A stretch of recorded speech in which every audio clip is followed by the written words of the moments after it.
Lanjutkan pengajian kitab Al-Jami' As-Shaghir. Kita sudah sampai pada huruf alif pada hadis 126. Qala al-muallif rahimahullahu ta'ala wa nafa'ana bihi wa bi'ulumihi fid dharain amin. Ittaqullah, bertakwalah kalian kepada Allah, fid dha'ifain, dalam dua orang yang lemah. Pertama adalah al-mamluk, budak. Yang kedua adalah al-mar'ah, wanita. Hadis ini derajatnya dhaif, tetapi hadis-hadis yang semisal sangat banyak. Termasuk hadis berikutnya 127. Ittaqullah fis shalah, takwalah kepada Allah dalam masalah salat. Ittaqullah fis shalah, ittaqullah fis shalah, ittaqullah fima malakat aymanukum, ittaqullah fima malakat aymanukum. Takwalah kepada Allah dalam masalah budak-budak kalian. Maksudnya jangan zalim sama budak ya.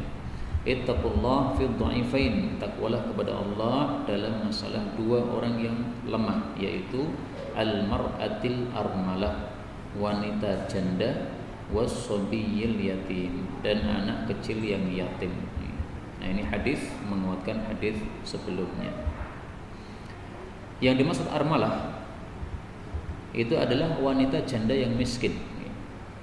Karena armalah diambil dari kata-kata ramlah, artinya kemiskinan. Maka kalau ada janda tetapi kaya, punya bisnis yang besar, punya pabrik dan sebagainya, itu bukan armalah. Ya, dia janda tetapi bukan janda yang armalah, yang fakir. Maka yang dimaksud armalah ini orang yang sudah kehilangan orang yang menjadi pemberi nafkah untuk dia, yaitu suaminya. Dialah yang disebut wanita yang lemah. Nah, kalau dia janda saja tapi kaya, ya dia memang lemah juga, tetapi kelemahannya lebih mending daripada kelemahan wanita janda yang miskin. Maka yang lebih diutamakan yang janda yang miskin daripada janda yang kaya, karena dia sudah bisa mengurusi dirinya dari sisi nafkah.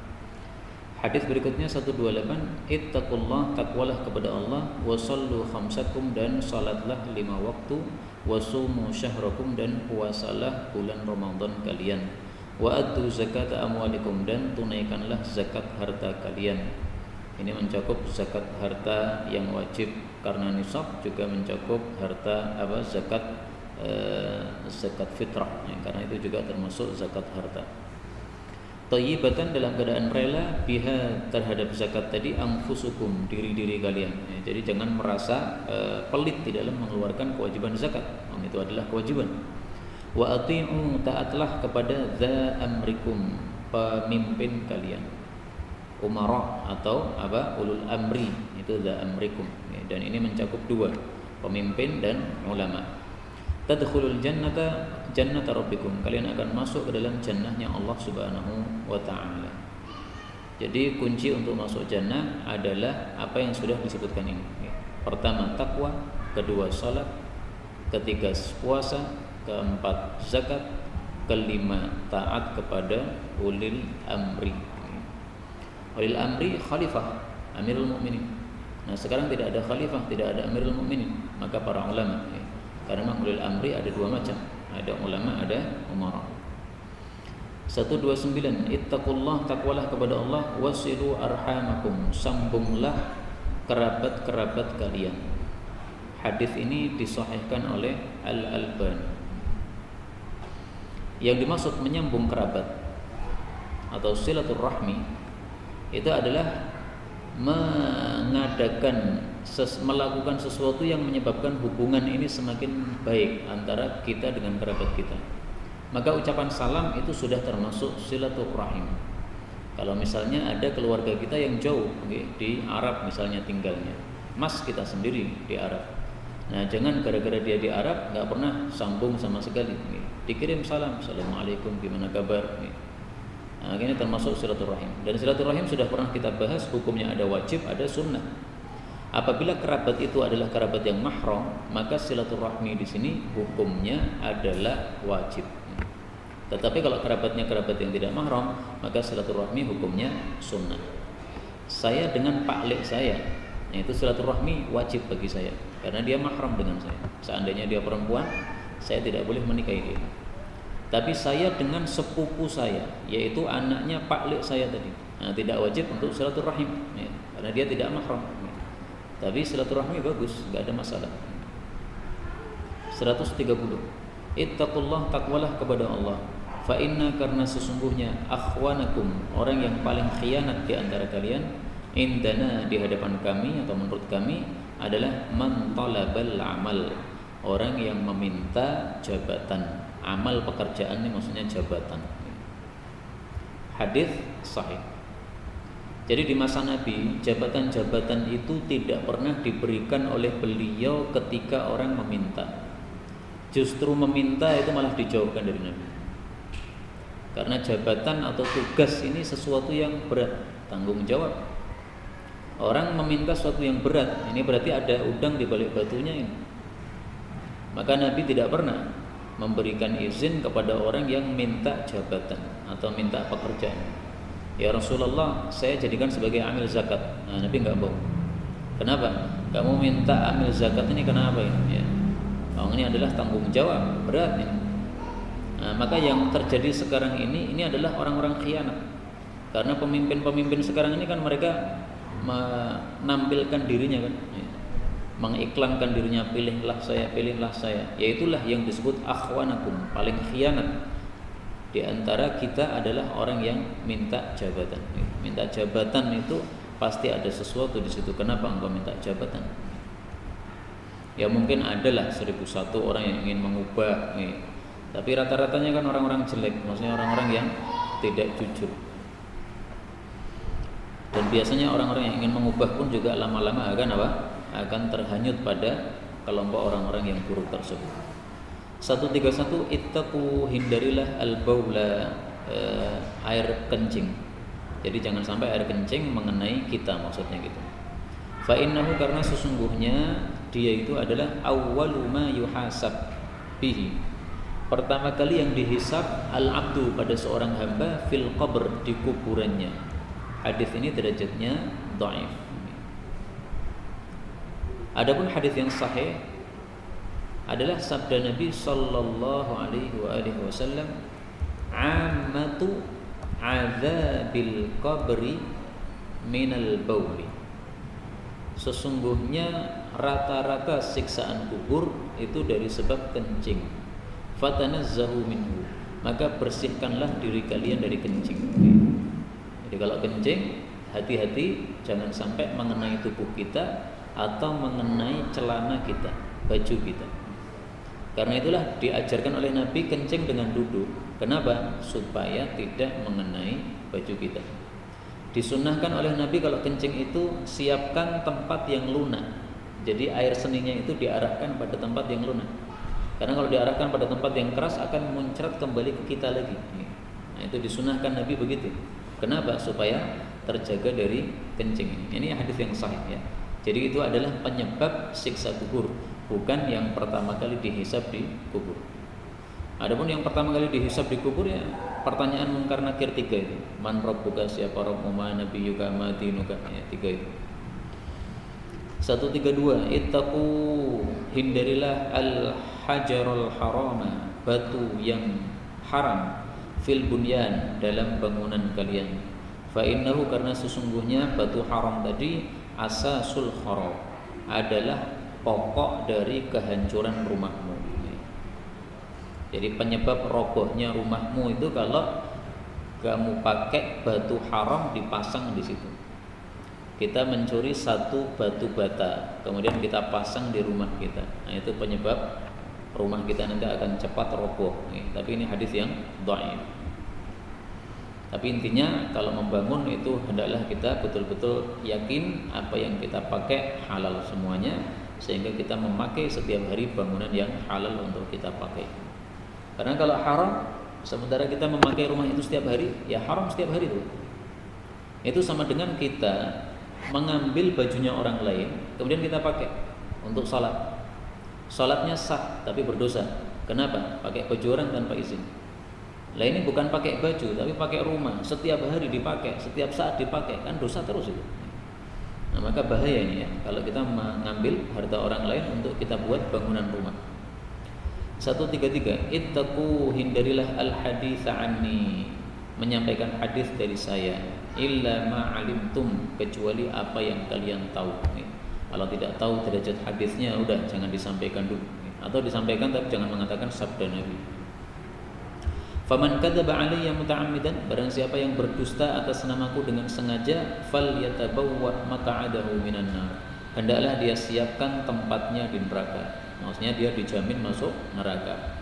Wa man qala fil qur'ani bi ra'yihi, barang siapa yang bicara tentang Al-Qur'an dengan pendapatnya sendiri, falyatabawwa maq'adahu finnar, sama juga hendaklah dia siap-siap tempatnya di neraka.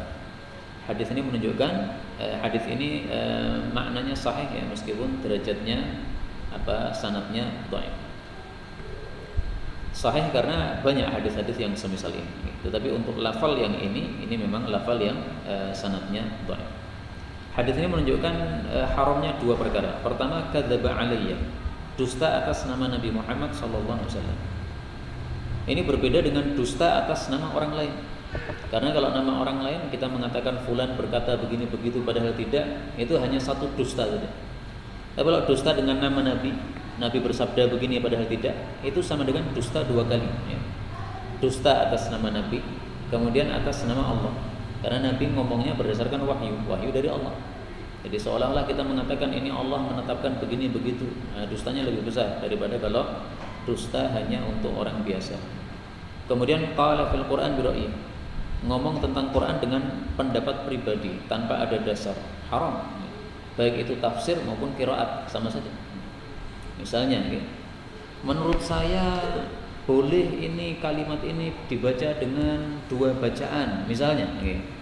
Wa inaba wa qabba, ini karena susah maka boleh dibaca wa qabba, misalnya loh, misalnya. Ya, pakai nalar sendiri aja. Ini karena susah maka boleh dibaca dengan dua bacaan. Tidak boleh seperti ini. Bacaan Quran itu tauqifi, sumbernya dari Nabi sallallahu alaihi wasallam. Kalau kita membaca Quran tanpa ajaran dari Nabi, haram hukumnya. Bahkan guru kami Syekh Kamal mengatakan, kalau seseorang baca Quran tanpa tajwid, maksudnya tidak sesuai dengan apa yang diajarkan oleh guru-guru kita sampai Nabi, tanpa sanad berarti nah itu tidak dapat pahala. Tidak dapat apa? Pahala. Seperti orang-orang yang biasa pada bulan Ramadan nih, pakai mic duduk di masjid, khataman dari subuh sampai zuhur nih. Tapi bacanya orang genah nih. Itu enggak ada pahala kata beliau. Bacanya ngawur, misalnya gini. Anna sababnal ma'a sabba, thumma syaqaqnal arda syaqqa, fa ambatna fiha habba, sakarpe. Tidak tahu mana panjang, mana pendek, mana tasydid, mana bukan. Bacaan-bacaan ngawur seperti ini yang tidak sesuai dengan apa yang diajarkan oleh Nabi, kata beliau enggak ada pahalanya karena bacaan ini sumbernya dari Nabi sallallahu alaihi wasallam. Maka baca Quran harus bersanad. Bersanad itu maksudnya ada gurunya. Yang gurunya ini punya guru lagi. Gurunya punya guru lagi sampai kepada Nabi sallallahu alaihi wasallam. Jadi bersanad itu bukan maksudnya kita harus punya tulisan sanad dari guru kita, enggak begitu. Yang penting kita punya guru, yang gurunya juga punya guru. Karena masalah tulisan sanad itu biasanya diberikan khusus. Kalau santri sudah setor 30 juz dan setornya betul-betul lancar, nah itu baru kasih tulisan sanad tanda tangan dari guru. Itu biasanya begitu. Rata-rata kita umat Islam begini ya, paling belajar dari guru aja. Setelah itu kita praktekkan dalam keseharian. Tapi nggak ada tulisan sana dari guru kita. Memang kita tidak setor 30 juz. Tapi minimal kita sudah belajar membaca dari awal sampai akhir kepada seorang guru. Hadis berikutnya 134, ini hadis palsu. Ittaqud dunya, takutlah kepada dunia. Wattaqun nisa, takutlah kepada wanita, bahaya. Fa inna iblis, karena sesungguhnya iblis itu talla'un, selalu mengintai, rassadun, selalu mengintai. Sama artinya, diulang dua kali dengan dua lafal berbeda untuk takkid. Wa ma huwa, dan tidaklah setan iblis itu bisyai'in, dengan sesuatu, min fukhukhihi, dari jaring-jaringnya, bi'authaq, lebih kuat, lisaidihi, terhadap buruannya, fil atqiya, pada orang-orang yang bertakwa, minan nisa, daripada wanita. Hadis ini palsu, tetapi isinya bisa saja benar. bahwasanya orang-orang bertakwa itu paling mudah untuk digoda oleh iblis itu dari pintu wanita. Ditawari harta nggak mau, jabatan nggak mau. Kalau sudah wanita, maka syahwatnya kalah. Ini sesuai dengan kalam Allah dalam Al-Quran. Ada 2 ayat yang menunjukkan bahwa manusia itu biasanya kalah kalau syahwat wanita. Pertama, wa khuliqal insanu dha'ifa. Wa khuliqal insanu dha'ifa. Surah An-Nisa ayat 28. Dan telah diciptakan manusia itu dalam keadaan lemah. Sebagian ahli tafsir mengatakan maksudnya lemah dari syahwat terhadap wanita. Memang lemah dalam segala hal, tapi paling inti syahwat terhadap wanita. Kemudian ayat yang kedua, Allah mengatakan, Zuyyina linnasi hubbus syahawati min minan nisa'i wal banina wal qanatiril muqantarati. Surat Ali Imran ayat 14. Dihias-hiasi untuk manusia cinta syahwat. Syahwatnya apa saja? Banyak. Tapi disebutkan pertama kali adalah an-nisa, wanita. Nah, ini berarti menunjukkan syahwat yang paling kuat. Karena itulah Aisyah mengatakan, sungguh cukup bagi kita para wanita, cukup dikatakan celaka, bahwasanya kita dijadikan oleh Allah sebagai syahwat yang pertama yang mengganggu para manusia.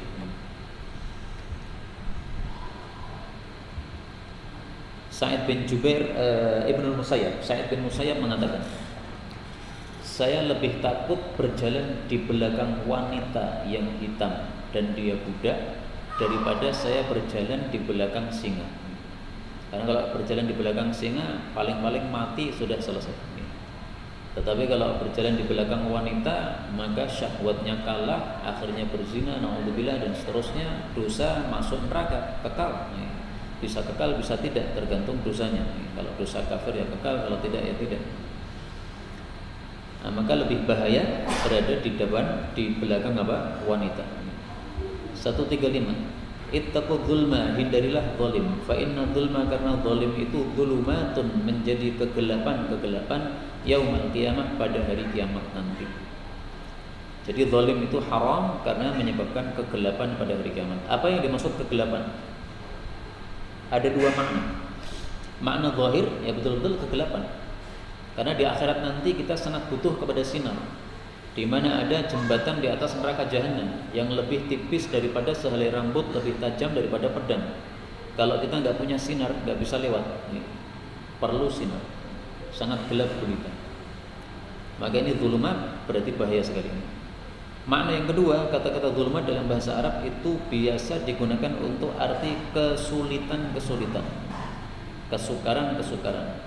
Jadi kalau zalim di dunia, nanti akibatnya akan menghadapi kesukaran-kesukaran, kesulitan-kesulitan pada hari kiamat nanti. Maka jangan sampai berbuat zalim. Nah, zalim itu kalau kita perhatikan ada 3 macam. Zalim kepada manusia. Ada zalim terhadap jiwanya atau dirinya, memukul orang tanpa bersalah. Yang kedua adalah zalim terhadap harta orang, mengambil hartanya tanpa izin, memakai sandal orang tanpa izin dan sebagainya. Yang ketiga adalah zalim terhadap kehormatannya, menuduh, mencela, mencaci, mengejek dan sebagainya. Nah, itu semuanya kezaliman. Maka jangan sampai kita masuk dalam salah satu dari 3 ini. Semuanya zalim, menyebabkan kegelapan pada hari kiamat. Kalau kita merasa ada seseorang yang kita zalimi, baik dari sisi jiwanya tadi atau hartanya atau kehormatannya, segera minta maaf sebelum kematian. 136. Ittaqu dzulma fa inna dzulma dzulumatun yaumal qiyamah. Wattaqu, dan hindarilah asyuhha, pelit. Fa inna syuhha, karena sesungguhnya pelit itu ahlaka, membinasakan mangka qablakum, orang-orang sebelum kalian. Kok bisa? Bagaimana caranya pelit ini membinasakan orang? Beliau mengatakan wa hamalahum, pelit itu menyebabkan mereka ala an safaku dima'ahum, menumpahkan darah mereka, darah orang lain.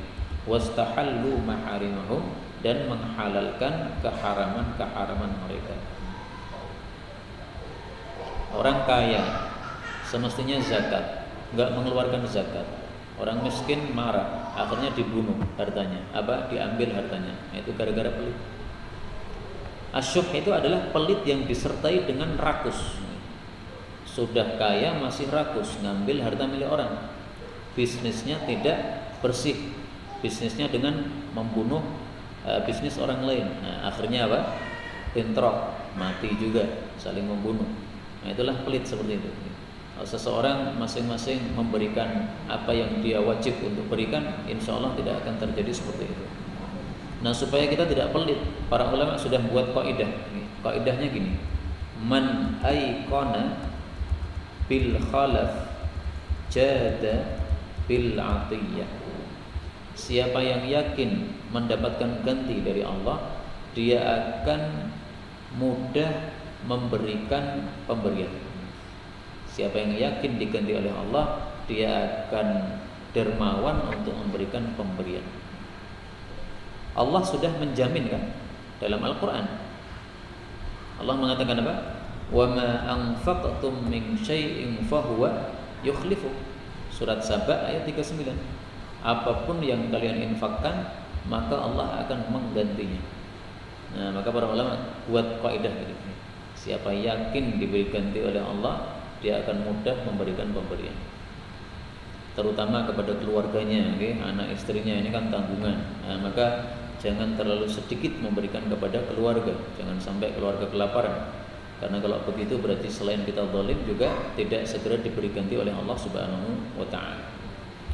Hadis 137. Ittaqu, takutlah kalian al-qadar, tentang takdir. Fa innahu, karena sesungguhnya hal itu syu'batun, satu cabang minan nasraniyah, dari agama Nasrani. Ini hadis belum ada derajatnya, ditulis ya dhaif. Maksudnya di sini jangan mengingkari takdir. Dalam masalah takdir memang ada dua kelompok sesat. Kelompok pertama yang mengingkari takdir, mereka disebut kelompok qadariyah. Jadi mereka mengatakan takdir itu enggak ada. Manusia itu dikasih otak oleh Allah, dia bisa mikir. Nah, dengan mikir itu berarti dia melakukan perbuatannya sendiri. Takdir enggak ada. Seseorang berzina kenapa? Nah, karena otaknya rusuk, ya, akhirnya kemudian dia mendatangi seorang perempuan, akhirnya zina. Tapi tidak ada takdir dari Allah. Nah, itu adalah qadariyah. Itu enggak benar. Takdir itu sejak dulu sudah ada. Bahwasanya orang mati dalam kondisi begini, bahwasanya orang itu akan melakukan perbuatan ini, itu sudah ada takdirnya. Kelompok yang kedua adalah kelompok yang beriman dengan takdir tetapi tanpa mengimani adanya ikhtiar yang diberikan oleh Allah kepada manusia. Jadi manusia itu hanya robot saja menurut mereka. Apa yang kita lakukan semuanya itu dari Allah, bukan dari pilihan kita. Mereka kelompok disebut Jabariyah. Jabariyah itu artinya manusia ini dijabar, manusianya hanya dipaksa oleh Allah. Kenapa panjenengan duduk di sini? Karena sudah dipaksa oleh Allah untuk duduk di sini. Maka orang seperti ini mungkin tidak akan menyalahkan orang berzina. Kenapa? Orang zina ini sudah ditakdirkan oleh Allah. Nah, ini semuanya salah fikih seperti ini. Yang benar adalah takdir itu memang ada, tetapi kita manusia juga dikasih ikhtiar oleh Allah. Kita bisa milih. Dengan bukti, seandainya dihidangkan kepada kita dua makanan, ini adalah babi, ini adalah ayam, kita ambil ayam, bisa, karena kita milih ayam. Ada orang pilih babi, ambil babi, bisa juga. Ya tergantung dia mau ambil babi atau mau ambil ayam. Ambil babi ya dosa, ambil ayam, ya insya Allah nggak ada masalah. Nah, maka orang dikasih ikhtiar oleh Allah, tapi takdir tetap ada. Sehingga dua-duanya kita percaya, ya, bahwasanya Allah kasih kita ikhtiar, kita percaya, bahwasanya Allah kasih kita takdir juga kita percaya. Nah, ini yang pemahaman yang Ahlus Sunnah, yang tengah-tengah seperti ini. Maka dulu ada seseorang mengatakan kepada ulama, ya, saya ini kalau melakukan minum-minuman keras, ini tidak ada dosa saya. Ini cuma takdir dari Allah Subhanahu wa taala. Nah, maka ulama ini pukul dia. Ya udah, kamu saya cambuk saja. Kamu minuman keras kan? Nah, udah saya cambuk 70 kali. Nah, jangan salahkan saya juga mukul kamu ini ditakdirkan oleh Allah. Apa enak, sama-sama takdir. Kalau memang tidak percaya dengan takdir. 138. Ittaqu, hindarilah al-la'inain, dua penyebab laknat. Yang pertama adalah alladzi, orang yang yatakhalla bi fi tariqin nas, di jalan manusia. Kencing juga sama ya. Atau fi dhillihim, pada naungan mereka. Hadis sahih. Hadis ini intinya kalau mau buang hajat itu harus di tempat yang tidak mengganggu manusia. Ini ada jalan sering dilalui manusia, misalnya di bawah jembatan. Kemudian baunya kecing, pesing. Nah, ini menyebabkan laknat. Orang yang lewat pasti akan mendoakan jelek kepada orang yang kencing di situ. Itu namanya penyebab laknat. Atau di bawah naungan.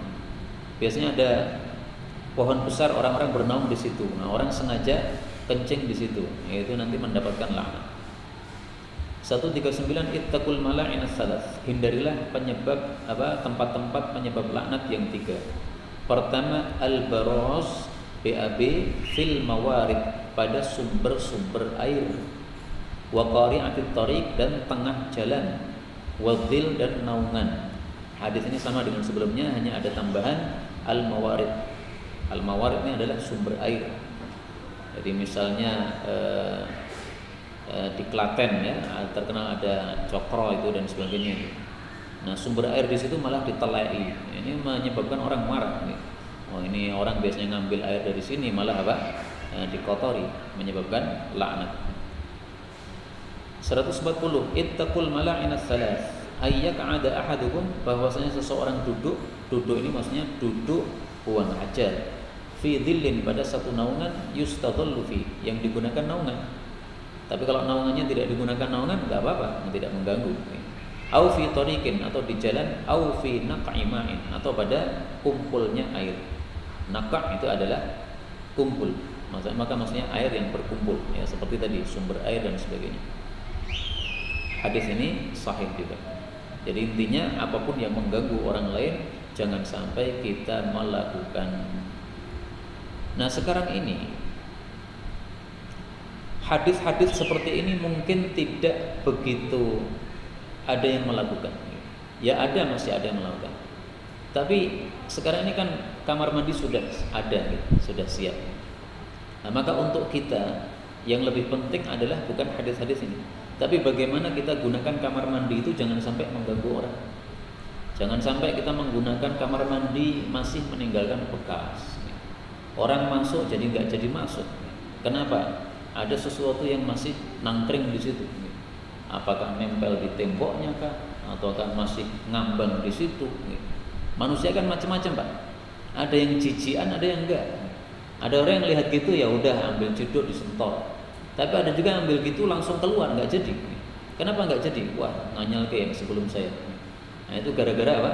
Orang melakukan perbuatan yang tidak bersih, menyebabkan orang lain jadi marah kepada perbuatan tersebut. Itu sama dengan hadis ini. Zaman dulu memang belum ada kasus-kasus seperti ini, maka Nabi tidak sebutkan. Kasusnya yang ada adalah seperti ini. Tapi kita ambil pelajaran secara umum. Karena kesimpulan hukum Islam itu sebenarnya satu. Ada perintah, ada larangan dalam Islam. Tujuannya sebenarnya satu. Bagaimana supaya maslahat. Nah, maslahat ada dua macam. Bagaimana kita mengabdi kepada Allah, yang pertama. Yang kedua adalah untuk kebaikan agama dan kebaikan dunia kita. Maka ada aturan-aturan ini, tujuannya tadi dua tadi. Kenapa kita disuruh salat? Ya supaya ibadah kepada Allah, supaya agama kita baik, supaya dunia kita baik. Kenapa diatur seperti ini? Kencing kemudian di tempat-tempat yang bersih. Ya supaya kita mengabdi kepada Allah dengan perbuatan-perbuatan ini, ya tidak mengganggu orang, dan supaya ada maslahat untuk manusia, ya, supaya tidak ada yang terganggu. Ini maslahat. Semua aturan agama begitu, ya. Pasti ada hikmahnya, tidak mungkin tidak ada hikmahnya. Karena itu kalau kita melakukan satu ajaran agama tanpa meresapi hikmahnya, ya kurang sempurna. Salat ada hikmahnya kan? Kenapa orang harus sujud? Sujud itu berarti kita disuruh tawadhu, ya, karena wajah kita yang mulia disuruh nempelkan di tanah. Nah, kalau orang salat tapi masih sombong, itu salatnya kurang sempurna, orang kacau. Jadi tujuan dari syariat ini belum ada. Padahal kita diajarkan untuk salat itu supaya kita ya tidak sombong tadi. Itu adalah maslahat agama dan maslahat dunia. Karena kalau orang sombong, agamanya rusak. Orang sombong, dunianya juga rusak, dibenci oleh orang-orang lain. Nah, maka maslahat agama, maslahat dunia ini adalah inti tujuan dari apa yang diperintahkan oleh Allah dan dilarangkan oleh Allah dalam al-Islam. 141 ittaqu, hindarilah al-majdhum, orang yang kusta atau lepra. Kama sebagaimana yuttaqa dihindari al-asadu, singa. Hadis ini belum ada derajatnya ya, ditulis sahih. Hadis ini juga diriwayatkan oleh Imam Bukhari, tetapi dengan lafal yang berbeda. Malah lebih dahsyat lafalnya Imam Bukhari. Firra minal majdum kama tafirru minal asadi. Larilah kamu dari orang yang lepra sebagaimana kamu lari dari singa. Jadi bukan hanya menghindari, lari.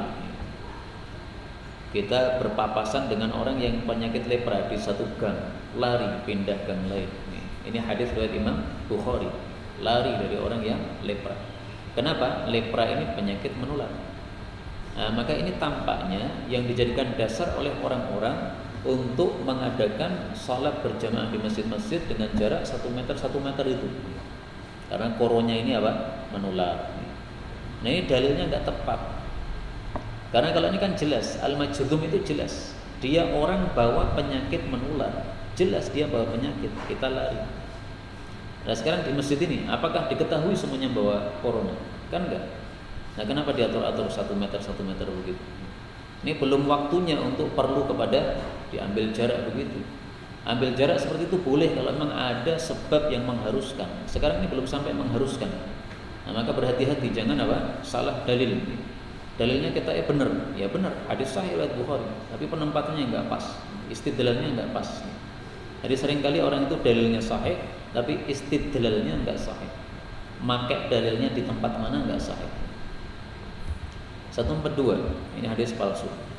Ittaqu, hindarilah sahibal judan, pemilik sakit lepra. Kama yuttaqus sabu, sebagaimana dihindari orang yang as-sabu itu binatang buas. Idza habata, kalau dia itu turun wadian pada satu lembah, fahbitu ghairahu, maka turunlah di lembah yang lain. Nah, kalau saya perumpamakan tadi ya, kalau ketemu di satu gang, maka pindahlah dari dengan pada gang yang lain. Hadis ini sayangnya yang dengan lafal ini derajatnya adalah palsu. Sebagaimana kata Syekh Albani, hadis ini maudhu'. 143. Ittaqun nar, takutlah kepada neraka walau meskipun bisyikki tamrah, dengan separuh dari kurma. Jadi maksudnya kita bisa menghindari neraka dengan melakukan sedekah. Sedekah apa? Apapun yang kita miliki. Kalau kita punya 1 kurma saja, itu masih bisa digunakan untuk sedekah. Diparuh, separuh kita makan, separuh kita kasih orang lain. Itu maksudnya. Jadi kesimpulannya, sedekah menyebabkan kita aman dari api neraka. Sedekah menyebabkan orang aman dari api neraka. Fadilah sedekah itu memang sangat banyak. Salah satunya ini menyebabkan kita aman dari neraka. Kemudian fadilah yang lain akan dijamin diganti oleh Allah Subhanahu wa taala, didoakan oleh malaikat supaya diberi ganti oleh Allah Subhanahu wa taala. Demikian juga sabda Nabi sallallahu alaihi wasallam, fi dhilli sadaqatihi, orang yang sedekah itu nanti pada hari kiamat adalah fi dhilli sadaqatihi, berada pada naungan sedekahnya sendiri, hatta yuqda bainan nas, sampai nanti diputuskan antara manusia di padang mahsyar. Ini hadis riwayat Imam Ahmad sahih.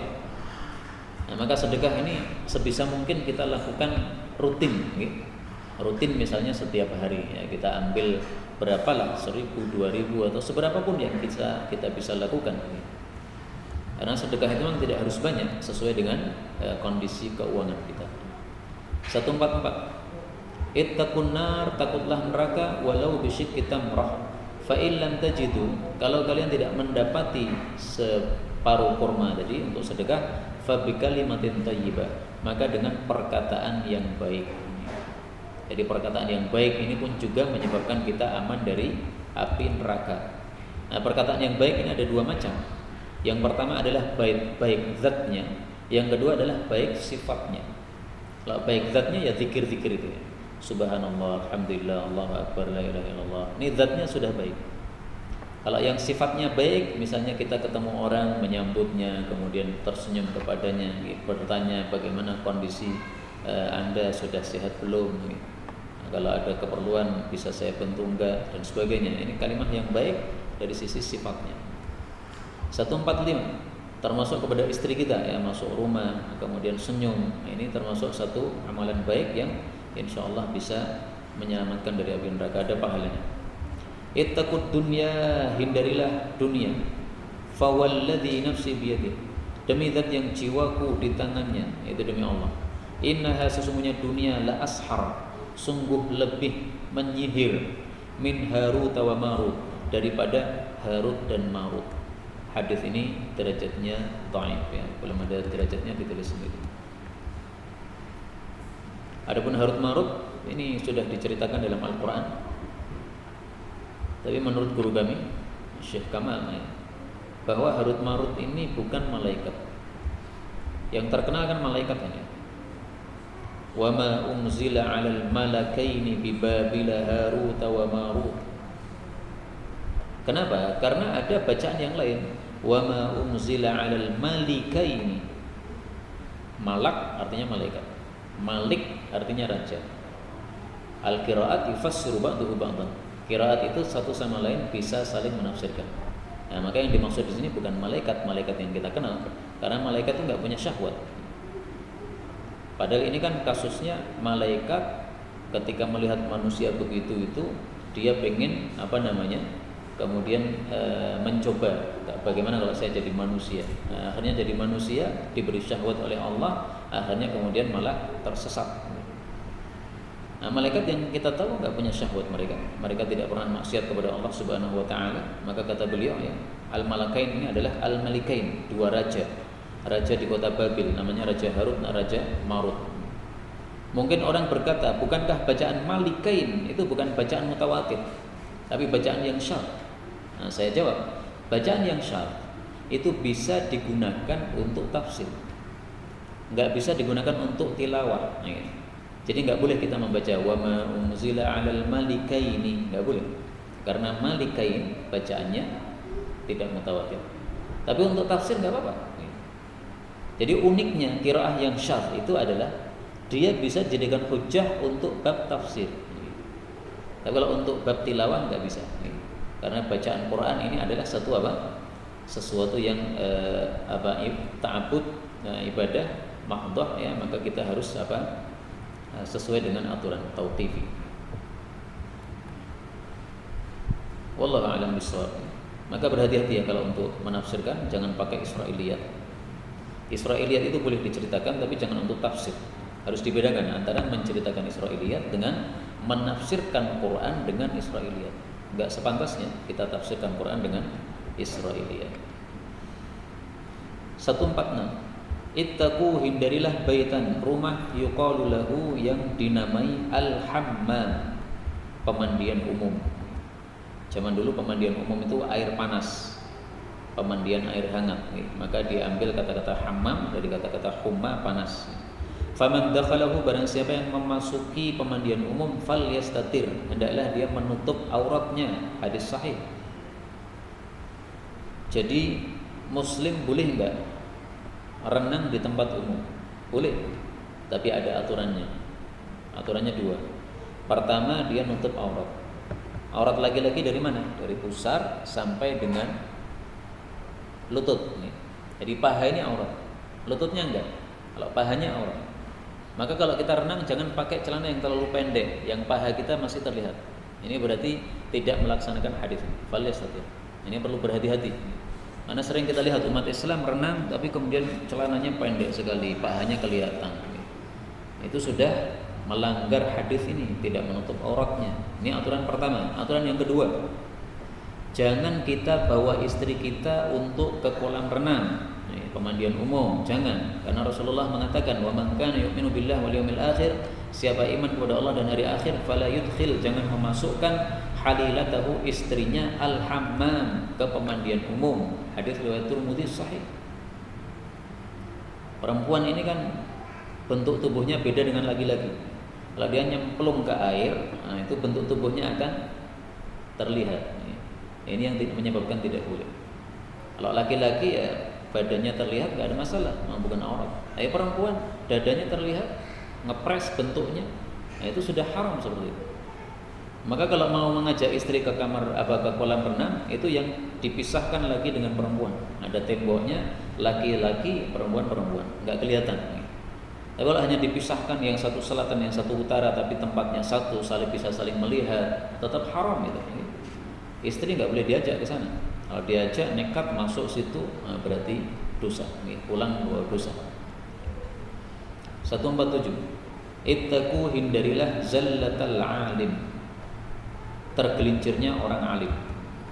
Wantadhiru, dan tunggulah fai'atahu, kembalinya orang alim tersebut ke jalan yang benar. Hadis ini dhaif. Maksud hadis ini adalah kalau ada orang alim tergelincir, hati-hati kita, jangan ikut-ikut. Jadi begini, orang alim itu manusia biasa, sehingga bisa salah. Nah, ketika orang alim itu salah, kita harus waspada, jangan ikuti dia. Kita sudah tahu dalilnya, ini jelas salah, maka jangan diikuti. Tetapi orang alim itu biasanya nanti kalau diberitahu dia akan kembali. Maka wantadhiru fayatahu, tunggulah kembalinya. Nanti dia akan kembali kalau dia tahu salahnya.